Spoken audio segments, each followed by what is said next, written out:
Here is a silicone utensil rest with a lid holder. It has slots for spoons, cooking utensils, and a lid.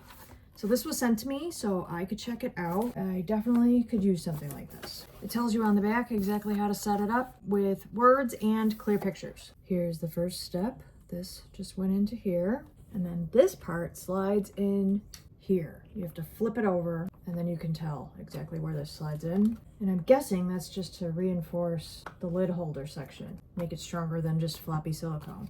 Okay, let's go try it in the kitchen. So this is really nice. You can put your lid right here, perfect spot. The spoon has its perfect spot, and then different utensils go perfectly right here. And this is on there nice. So this is a nice silicone. It'll be easy to wipe down and clean when needed, because obviously if you have, utensils with stuff on them, it's going to get messy and you can easily clean it up. And this is just a nice place to keep all your things while you cook, right next to the stove.